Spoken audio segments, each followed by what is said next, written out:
the present self, and reciprocal influence. Knowing where we come from is usually an important step in knowing where we are, and obviously where we want to be.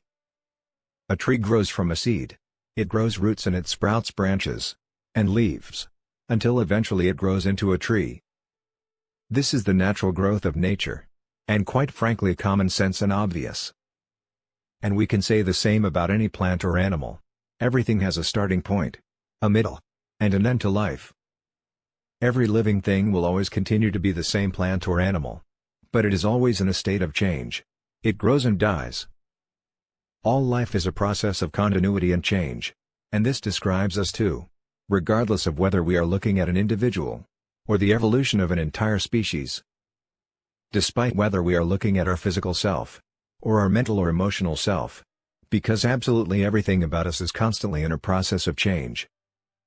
And we can even say the same about non-living things, or concepts such as technology and society, or ideas and beliefs.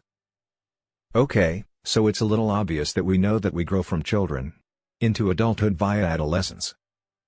However, it's not so obvious as a child to know exactly what we will be like as a teenager, or an adult, or even how different we will be in 10 or 20 years' time.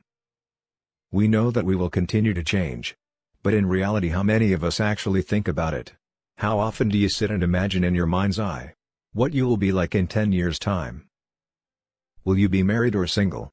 Will you have a degree in physics, or be working as a dentist, philosopher, cook, or cleaner?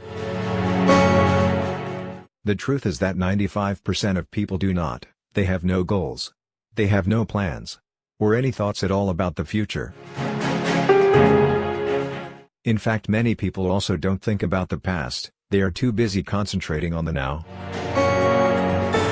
Cooking dinner, watching television, playing or watching football, even arguing about what channel to watch.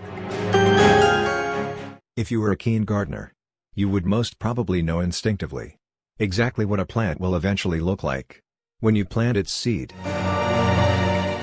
In the same way, a keen golfer or football player will usually know instinctively exactly when he hits the ball, if it is going to be a good or bad shot.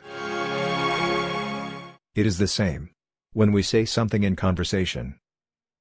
We know almost instinctively if we have said something that will be received well, or be taken badly, exactly at the moment the words have come out of our mouth. There are two things that come together to create exactly who we are at any one moment in time: our mind and our body. Both of these mediate the person who we are at any moment in time. We are the process of our physical and mental growth, of continuity and change. Thus, change is both natural and necessary, and it is happening constantly. We can't change the speed of our physical bodies, as this is innate and a natural part of our DNA. Our physical selves are a natural result of how our seed is affected by our environment, natural and social, and what we do with it. However, we can change the speed of our intellectual and emotional growth by learning either through personal experience or through learning from the influence of somebody else's experience. We call this reciprocal influence.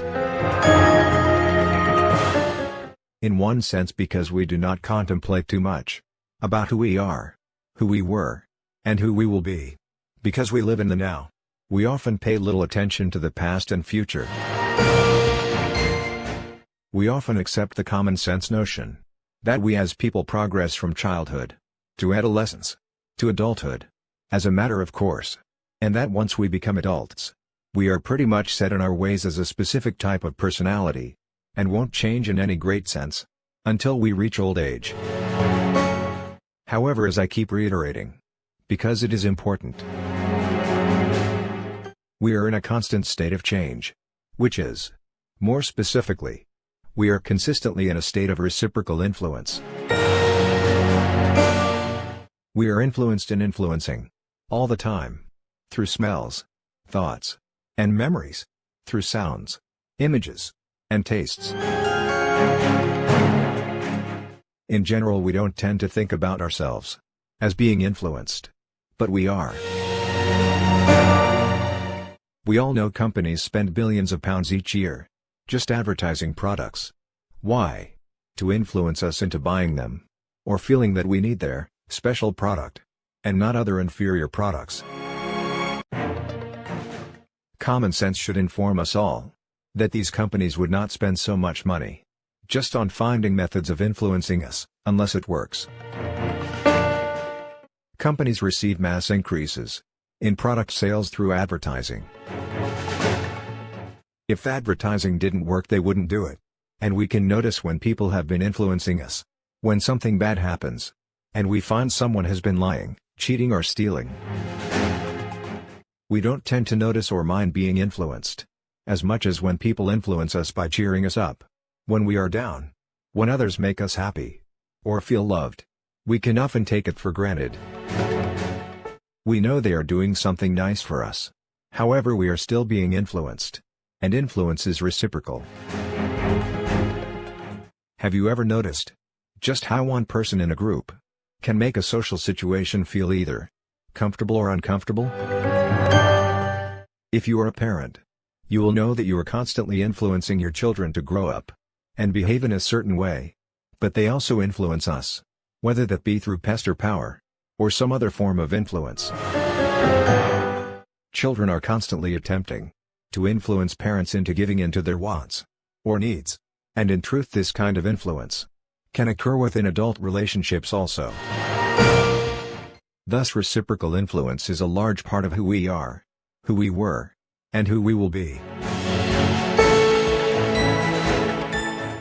We are social creatures. In this video we have discussed the present self and our reciprocal influence, continuity and change, how we think, how we feel, and how we are influenced and influencing at the same time. In our next video we will go on to discuss our identity through personality, actions, behavior and perception.